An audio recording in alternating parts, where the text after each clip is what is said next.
Kebesar bahwa dari pilkada dan pileg mulai dari 2014, 2008, 2009 itu sering terjadi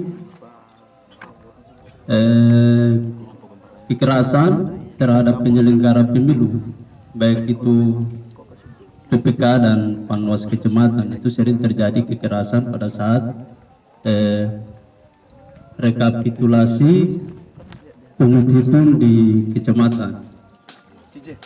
Nah, sehingga pada 2017 sampai 2019 itu stigma masyarakat bahwa penyelenggara pemilu itu sering main kaki kuda atau bermain dengan para tim kemudian para kandidat dan bahkan para calon legislatif.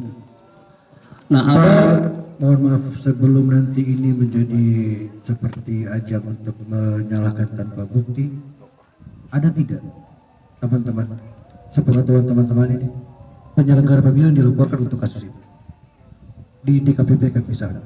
Tapi kalau memang itu tidak, yang namanya persepsi orang tentang penyelenggara pemilu, kalau 10 kursi yang ikut 100, pasti 90 orang itu bilang teman-teman penyelenggara ini curang.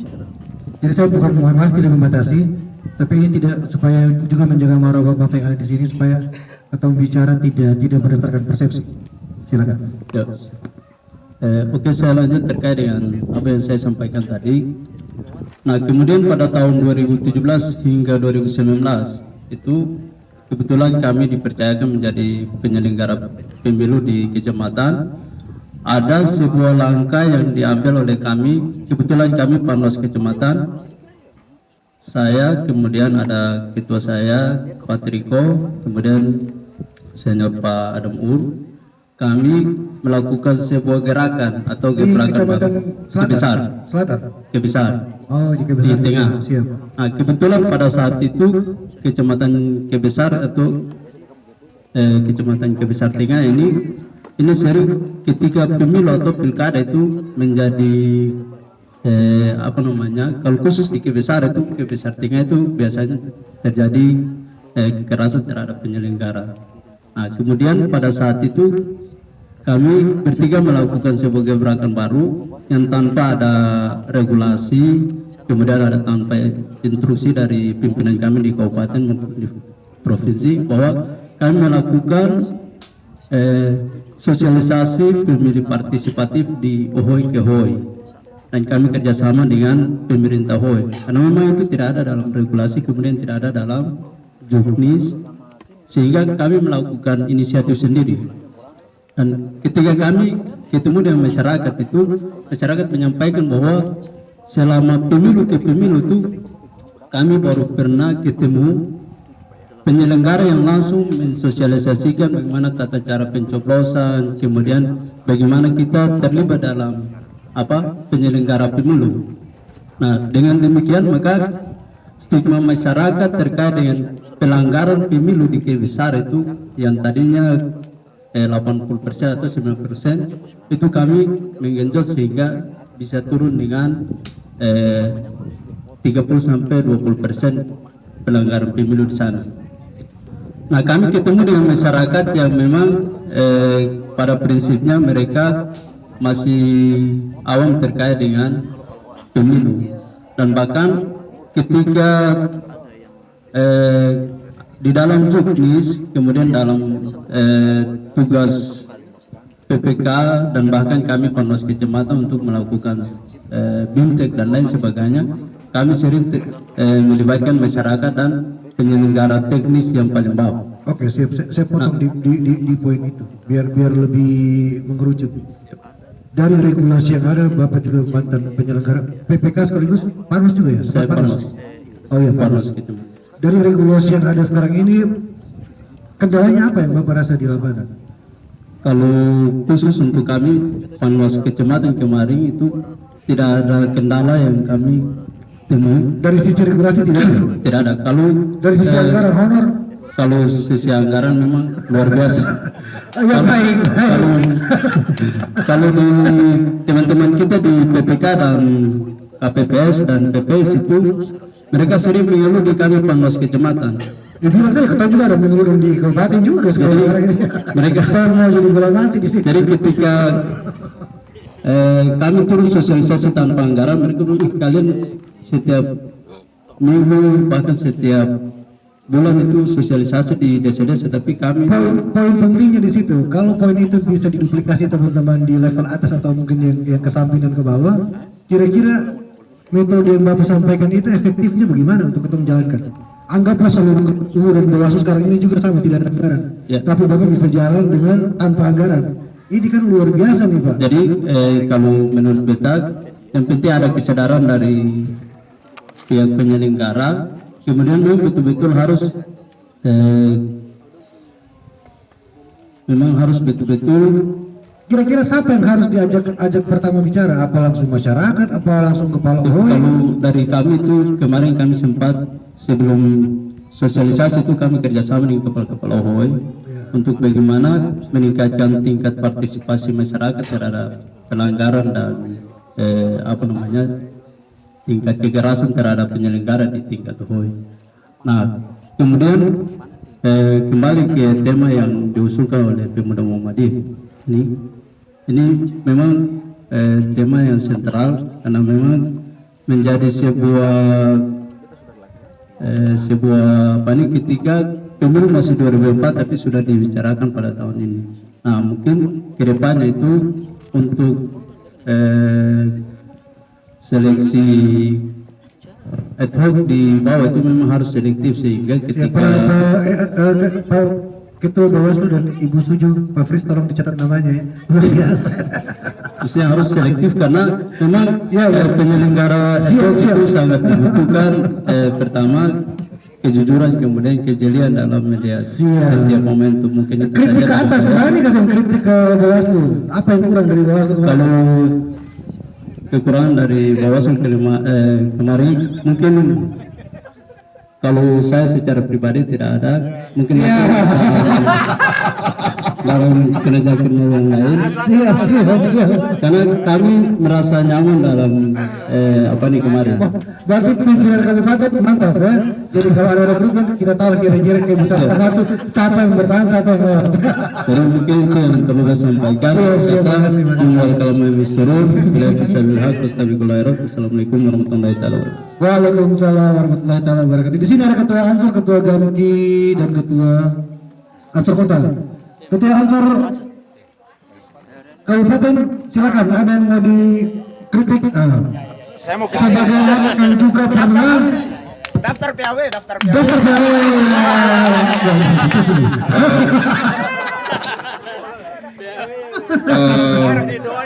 Baik, bismillahirrahmanirrahim. Assalamualaikum warahmatullahi wabarakatuh.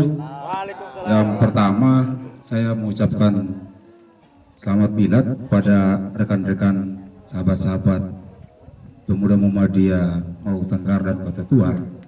Semoga ke depan kita tetap bersinergi dengan Ansor, dengan KAPI, dengan pemuda Katolik, sehingga pemuda di Maluku Tenggara tetap menyatu untuk melihat hal-hal yang baik, hal-hal yang positif, sehingga bisa membantu teman-teman KPU dan Bawaslu. Yang kedua, ini saya mengkritik KPU ya. KPU ini tidak konsisten dalam sebentar tidak hubungan dengan PAW ya. ya. Tidak hubungan dengan PAW. Iya, saya mau mengkritik atau tidak dikritik, kalau Tuhan memanggil mereka salah satu ya saya mendengar.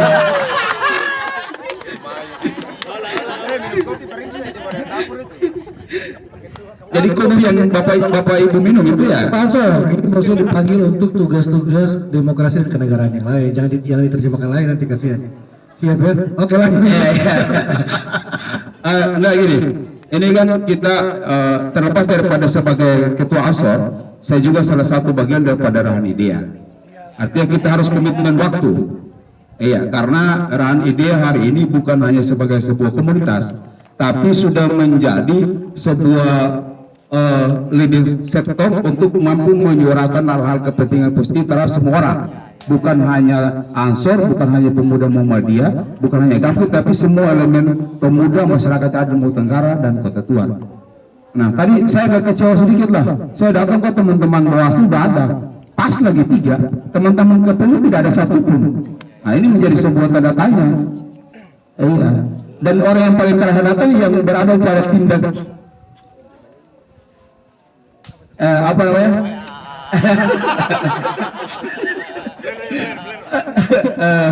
Tapi alhamdulillah saya ucap banyak terima kasih kepada teman-teman. Itu kita tapir sendiri kan. Ya luar biasa lah teman-teman KPU Bawaslu sudah mampu mensandingkan. Oke, Pak Ketua Ansor, biar ini mengerucut, ada tidak dari sisi regulasi yang Ketua Ansor pikir ini mesti rubah? Iya, harus ada regulasi yang harus dirubah. Komposisi KPU bukan maksudnya regulasi teknis yang lain.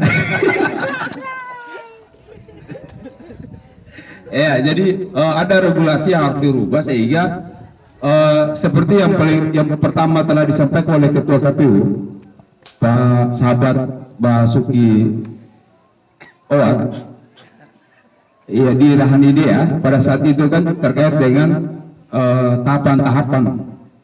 Nah, kami sebagai pemuda ya berharap bahwa apa yang dilakukan KPU esok dan lusa ya minimal bisa sandingkan dengan teman-teman OKP untuk bisa saling bersinergi untuk menyampaikan informasi kepada semua orang yang ada di Maluku Tenggara. Siapa Ketua Ansor, kalau IPN Muhammadiyah sudah berpikir untuk mendorong ada perubahan regulasi, teman-teman Ansor bagaimana? Apakah Ketua mau tetap dengan regulasi yang sama lalu hadapi 2 pemilu-pemilu ini, ataukah pikirannya sama di IPM dan Ketua rubah yang apa yang harus bisa dirubah? Iya, makanya tadi saya feedback kembali bahwa regulasi harus dirubah sehingga ada hal-hal baru yang harus dilakukan. Karena yang kami melihat ini KPU tumpang tindih dalam melakukan soal data dan sebagainya. Tidak sinkron dengan data Capil, tidak sinkron dengan data BPS. Ini kita harus objektif dan harus sampaikan sesuatu yang benar walaupun pahit kita dengarkan kan. Iya. Ini agak pahitnya. Iya, ini data yang ada 30 soal data ini harus kita sinkronkan antara data Capil, data BPS dan data KPU. Iya. Kalau tidak menyatu untuk data ini ya tetap pemilu akan berjalan terus seperti begitu dan pasti ada keboprokan dan tidak bisa kita tempelkan hal-hal yang baik. Kira begitu. Siap. Terima kasih Pak. Kalau teman-teman Bawaslu ya kami berharap ya mampu untuk menjaga kinerja teman-teman KPU sehingga ada ruang-ruang yang kita bisa menutup di situ. Isu money politik, Pak Ketua Ansor lihatnya kan? Nanti Ketua Kampi yang menjawab ya. Siap Pak Ketua Kampi, ada yang mau disampaikan? Silakan Pak. Iya, Bang Alan ini juga tentunya mewakili pimpinan dan seluruh pengurus DPC Gamki Maluku Tenggara. Kami menyampaikan selamat milad yang ke-89 kepada teman-teman pemuda Muhammadiyah. Kiranya pemuda Muhammadiyah terus berkarya demi memperjuangkan keadilan dan kebenaran di Indonesia, tapi tentunya di Nuhewa yang tercinta. Iya Bang Alan, jadi ini saya kurang bertanya karena rata-rata Bapak Ibu Komisioner ini kita kenal, kita bisa bypass. Tapi saya lebih banyak untuk masih masukan aja, usul. Yang pertama, kalau atas izin teman-teman pemuda Muhammadiyah, karena ini hajatan mereka, setelah ini untuk kita mendinginkan suasana Facebook yang akhir-akhir ini sering saling menyerang dan saling memfitnah, bahkan ujaran kebencian dan sebagainya ini, kita buat satu hashtag setelah kegiatan ini. Stepnya adalah KPU melayani, Bawaslu mengawasi, tetapi pemuda berpartisipasi. Itu usulan saya karena begini sederhana, Bang Alam. Di tingkatan KPU setelah setiap kali pemilu KPU punya yang namanya relawan demokrasi. Tentunya dia akan melibatkan pemuda-pemudi. Begitu pula teman-teman Bawaslu juga punya relawan independen atau pemantau pemilu independen. Pak Ketua Bawaslu kalau tidak salah waktu itu GMK juga turut mendaftar ya Pak Ketua Bawaslu, kami sendiri juga mendaftar. Nah artinya pemuda juga di tingkatan baik Ansor, Muhammadiyah maupun kami sendiri kami punya struktur atau punya perangkat ke bawah dari tingkat kecamatan sampai ke tingkat OHE, dan itu akan sama-sama kita bersinergi guna melaksanakan pemilu yang adil dan demokratis. Itu yang pertama Bang Alan. Yang kedua perlu saya sampaikan juga Bang Alan, 2018-2019 itu agak unik juga karena saya secara pribadi setelah mengurus politik saya juga berkeinginan untuk bergabung di teman-teman penyelenggara dengan mengikuti seleksi KPU waktu itu, tetapi Tuhan belum memakai saya. Padahal Bang Alan ini saya sampaikan kepada Bang Alan dan teman-teman, waktu itu kalau saya tembus Saya juga target seperti yang tadi dikatakan oleh Kak Roy tadi, saya targetnya itu ada di divisi serangan jantung. Divisi teknis seperti kata Bung Roy. Tapi karena saya tidak dipakai di divisi serangan jantung, saya lebih memilih kembali ke divisi jantung 1000. Artinya bahwa di politisi saya bergabung dengan salah satu partai politik. Nah, Bang Alan sebentar, ini yang saya mau bilang kenapa bedanya serangan jantung, komisi serangan jantung sana dengan divisi jantung 1000 ini. Karena seorang politisi atau partai politik harus memiliki jantung yang 1000 guna memberikan pendidikan politik yang baik dan benar kepada rakyat agar kita menghindar hal yang tadi disampaikan tadi, kecurangan, money politik dan sebagainya. Tapi Bang Alan tentunya saya tidak money politik karena saya tidak punya uang seperti caleg-caleg yang lain, Bang Alan. Siap. Oke, Nah, ini sebentar, ini berpikir visioner. Anggaplah sekarang Ketua Gamki itu ada di dalam KPU.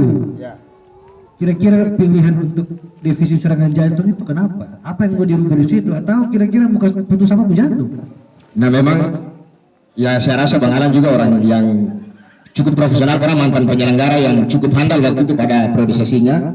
Jadi saya rasa divisi ini memang pada saat-saat pleno kita bisa diskusikan sendiri. Pada pleno kemarin 2019 kemarin. Ya, puji Tuhan karena untung Bung Roy ini jantungnya 1000. Diserang, diterpa, diancam dan sebagainya, tapi ya itu kalau misalkan Bung Roy kemarin ya bisa lari saja. Contoh ada pengalaman terburuk beberapa teman-teman kita dulu, PPK dulu meninggalkan tugas waktu itu seperti yang tadi disampaikan oleh Bung Ketua MR dulu karena diteror. Karena dari sisi kenyamanan juga ya masyarakat awam. Jadi begini Bang Alan, satu lagi saya usulkan saja kepada Bung Ketua Divisi SDM ini, karena mengingat Maluku Tenggara ini hampir sudah 80% lebih, bahkan masuk 90%, internetnya sudah terjangkau Bang. Jadi saya rasa untuk mengantisipasi tindakan kecurangan sudah tidak mungkin terjadi, peluangnya kecil Bang. Karena rata-rata pada saat perhitungan dan sebagainya itu kan kita sudah akses internet sudah masuk di hampir seluruh pelosok di Kabupaten Maluku Tenggara, dan saya rasa ini dunia transparansi, dunia media sosial ini sangat orang semua sangat perhatikan di situ Bang Alan. Nah, tapi bicara soal partisipasi Bang Alan, ini yang justru saya khawatirkan dan saya tidak melihat baik dari abang-abang, ibu-ibu dari Bawaslu maupun KPU sendiri tidak menjelaskan. Sementara saat ini kita dihadapkan dengan isu, bahkan sudah hampir ditetapkan kalau saya tidak salah Pak Ketua Bawaslu, tentang kesiapan kita untuk menghadapi Pilkada 2024. Itu yang ingin saya tanyakan di sini Bang. Artinya bahwa pemilu masih jauh, tapi kita melihat sendiri dinamika politik yang akhir-akhir ini terjadi di Nuewa, bahkan di daerah-daerah lain ini sudah sangat tinggi Bang. Seakan-akan besok mau pilkada atau pileg. Nah, menurut saya tingkat partisipasi seperti kita lihat dari rancangannya itu Agustus kalau tidak salah ya Bung Roy, soal fase-fase untuk pileg, sementara pileg duluan baru pilkada. Jadi Agustus ke November itu range waktunya hanya 3 bulan atau sampai 4 bulan. Itu menurut yang saya lihat. Nah, yang saya khawatirkan di sini ini menyangkut partisipasi dan ini realitas di lapangan Bang Alan, bahwa masyarakat itu kebanyakan yang sudah kita kerja forsi dulu untuk pilih orang kita jadi DPRD dulu lah. Nah, bisa jadi juga ini kita tidak tahu komitmen orang bahwa tugas partai politik mengusung kambing pun kasarnya ya wajib hukumnya kader-kader partai tertib. Tapi kita tidak tahu dari sisi komitmen-komitmen lain, misalkan dari kedekatan emosional dan sebagainya. Nah, ketika dia sudah berkomitmen dengan kader lain, lalu kemudian dia kandidatnya tidak lolos, lalu sementara ini proses pileg duluan, ini terkait dengan partisipasi. Nah, masanya ini vulgar melakukan hak suara, menggunakan hak suara di pencoblosan di TPS nanti. Tetapi paling terburuk misalkan kalau kandidatnya belum dipilih, ada sudah masa bodoh lah waktu pilkada, ada sudah malas lah karena ada waktunya 4 bulan. Nah, ini yang saya khawatirkan menyangkut masalah partisipasi pemilu tadi. Oleh karena itu usul kami ya lewat 3 pimpinan OKP yang hadir di sini maupun teman-teman komunitas yang lain, sekiranya kita juga siap membuka diri untuk kita bekerja sama dalam membantu KPU untuk bersama-sama di relawan demokrasi maupun KPU di teman independen. Mungkin seperti itu kurang lebih, saya minta maaf. Siap, terima kasih Pak Ketua Gamki. Ya, ini poin penting karena memang ada kekhawatiran baru. Kalau ya seperti tadi kita pernah ketemu itu di zamannya gubernur dipisah dengan kabupaten kota juga ada fenomena itu. Orang malas ataukah orang hanya fokus ke kabupaten kota, orang malas ikut gubernur. Nah, ini cara pandang yang luar biasa karena tadinya serangan jantung sudah pindah ke jantung yang 1000, tapi cara pandangnya masih objektif. Terima kasih Pak Ketua Gamki. Silakan. Nanti Pak Roy habis ini langsung di ini ya Pak Roy, karena Bapak yang paling banyak diserang Pak Roy nanti habis ini menanggapi.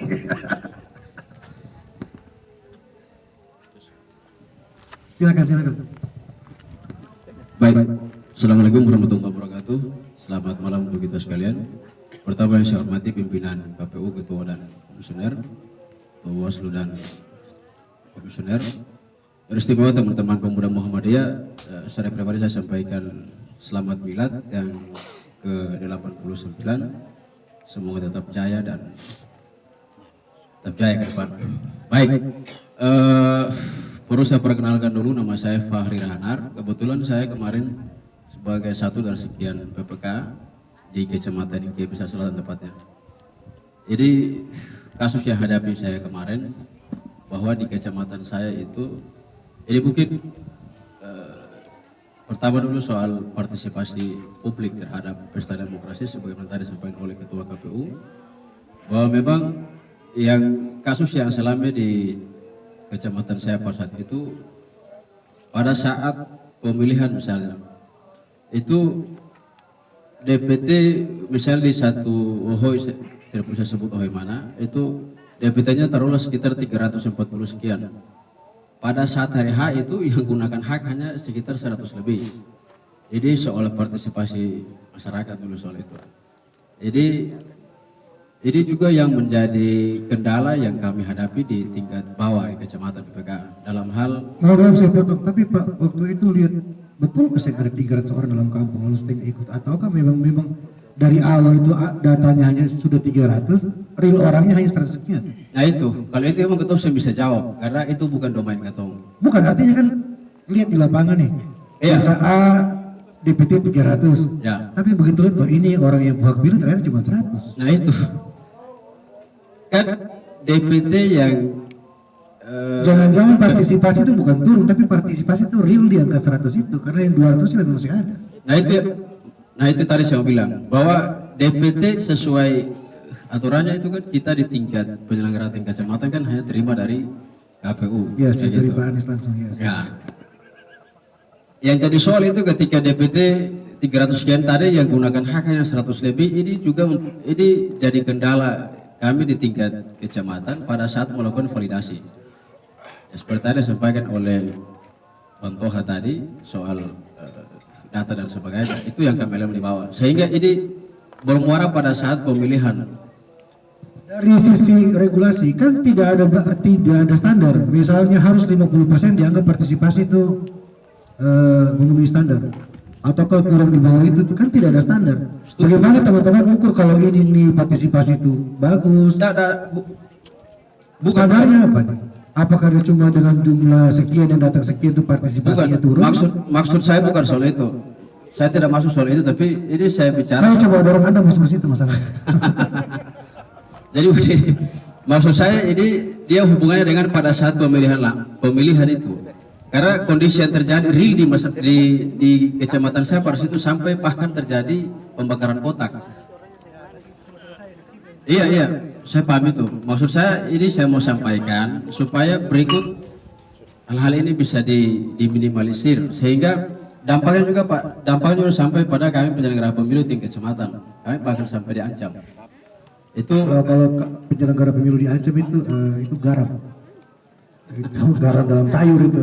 Ya. Itu tidak perlu jadi cerita penting. ya, baik. Nah, itu soal Sorry, ini dia dari sisi regulasi teman-teman di PPK rasa yang kurang apa nih? Selain honor dari KPU.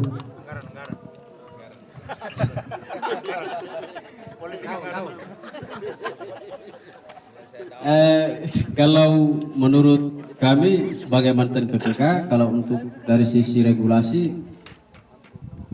saya kira tidak soal itu juga, soal tadi tuh, soal pemilih. Karena emang ketua setengah mati itu pada saat itu apa namanya rekap data dimulai pada saat tahapan DPT HP1, DPT HP2 sampai pada DPTB dan pada saat DPK itu. Sekarang kembali ke jawaban yang pertama tadi. Ya. Sudah capek-capek update data pemilih, ternyata realnya orangnya yang ada. Kira-kira menurut Bapak ini di PPK, atau mau jalan dengan metode yang lama atau pakai elektronik saja kalau begini caranya? Kalau menurut saya, kalau berdasarkan Konsekuensi elektronik ya cuma PPK dikurangi masalahnya. ya, Kalau elektronik jumlah PPK dikurangi konsekuensinya. Kalau menurut saya pengalaman kemarin itu memang idealnya harus pakai iktp. Iktp itu lebih ideal karena ya setahu saya kalau sistem iktp itu kan dia punya apa NIK itu kan kalau dia sudah terdaftar misalnya di satu Ya, kabupaten itu kan tadi sudah di, ya, kayak begitu. Pak Anies sudah sampaikan. Nah, itu kalau menurut saya dari regulasi itu yang Tentang kewenangan kira-kira ada yang kurang atau berlebihan? ya. Kewenangan PPK bagaimana? Ada yang harus ditambah? Kalau jujur kalau soal kurang KPK memang PPK maksud saya. Iya siap. Kalau ini jujur, kalau soal PPK mas harus sampaikan bahwa banyak kewenangan yang bahkan katong tidak dapat dibawa. Misalnya salah satunya bimbingan teknis di tingkat desa misalnya BPS. Itu PPK tidak dilibatkan sama sekali di sana. Nah itu ini saya bilang bukan saya mau kritik, tapi memang ini kasusnya teman-teman Panwascam juga alami hal yang sama, bahwa di tingkat Bawaslu itu ada ruang di teman-teman Panwascam, tapi di PPK tidak ada. Jadi ini saya mau sampaikan supaya berikut ya kalau bisa dirubah kayak gitu. Artinya kalau dibuat perspektif itu kerugian untuk PPK apa? KPU langsung ke PPS, ruginya di PPK ini apa? Ruginya kalau secara materi itu tidak ada, tapi secara pengalaman itu yang penting. Itu jadi apa pengetahuan juga pengalaman kepada PPK supaya berikut kalau memang ada teman-teman PPK yang mungkin misalnya mau naik ke tingkat atas ya itu bisa jadi dasar. Wah, berarti ya. Saya suka kira poin-poin itu keluar lagi.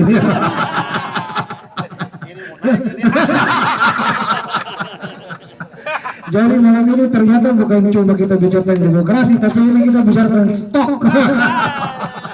Baik. Itu. Siap. Ya itu. Regulasi yang lain apa? Masa sih ada kewenangan yang dibatasi? Pengen ketemu bisa apa, bukan pelaksanaan yang kayak tadi. Regulasi yang sudah ada ini kan KPU saya langgar. KPU turun ke PPS kan saya langgar apa-apa. Tapi kamu sendiri di kewenangan PPK dalam regulasi apa yang kurang? Apa ya? Honor pasti. Kalau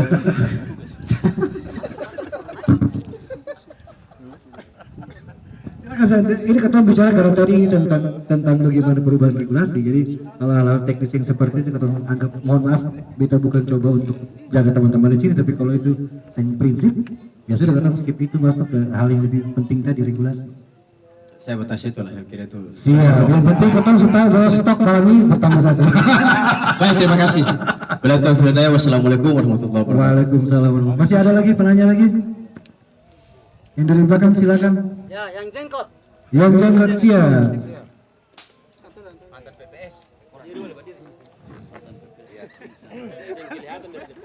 Maju Pak, mohon maaf ke depan supaya ini karena di syuting nanti supaya tertanggung jawab. Nanti atau kayak ini kalau begini ada suara sih ada gambar jadi maju ke depan. Ya kebetulan gelap jadi. Ya terima kasih. Assalamualaikum warahmatullahi wabarakatuh. Saya Gunawan Ekoran. Mungkin adik-adik yang dari IMM Pemuda dan mungkin dari teman-teman dari KP lain dan ada yang bisa kenal saya. Terima kasih atas waktu yang diberikan. Maaf ini KPU dan Bawaslu Kabupaten bukan kota ya, jadi nanti kalau ya maksudnya ya saya sinkronkan saja. Saya sinkronkan saja Bang Lan dengan pengalaman dan mungkin saya lebih fokus ke tadi dari kenapa sampai banyak partisipasi dari masyarakat tentang mereka bisa dilibatkan ke dalam badan ad hoc di tingkat bawah. Nah, ini yang jadi kendala kepada KPU. Kenapa? Karena mungkin terjadi apa yang disampaikan dari KPU kepada peminat yang masuk ke badan ad hoc tadi. Nah, ini yang jadi kendala. Karena kenapa? Biasanya KPU tidak melakukan pendidikan terhadap peminatan terhadap masyarakat yang tingkat bawah untuk masuk ke badan neighborhood tadi. Ya, maksudnya bukan kota, secara keseluruhan. Oh siap. Nah, karena apa? Karena yang intinya keterbukaan terhadap tingkat bawah itu tidak ada. Siap, sebelum saya potong dulu. Tadi berhubungan dengan Pak PPK ini punya. PPS itu terkait dengan data tadi. Iya, Kan realnya ada data yang ketong saya bisa otak-atik itu di angka sekian. Lalu yang real orang datang itu sekian. Sebagai PPS melihat ini apa? Ini memang datanya yang terlalu dipaksakan atau ke orang yang bisa dipaksa datang? iya. Yang jelas pengalaman saya di PPS, memang ini sesuatu yang kendala bagi saya. Yang pertama, saya minta regulasinya dirubah.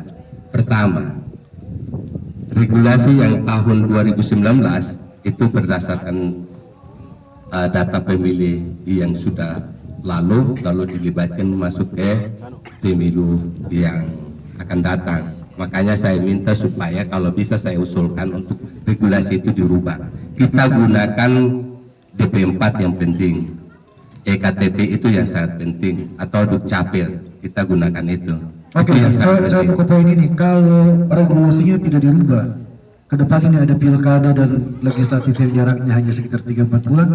Pak Ketua PPS lihat ini bagaimana? Ini menyiksa lagi ataukah? Ya ini kalau kita gunakan yang lama berarti kita ini namanya menyiksa. Siap. Makanya saya minta kalau bisa dirubah untuk ke depan supaya lebih meringankan teman-teman PPS yang akan datang atau KPPS yang akan datang. Karena di 2019 hampir rata-rata berapa puluh banyak yang sudah meninggal. Nah, ini yang menyiksa. Oleh sebab itu saya minta kalau bisa dirubah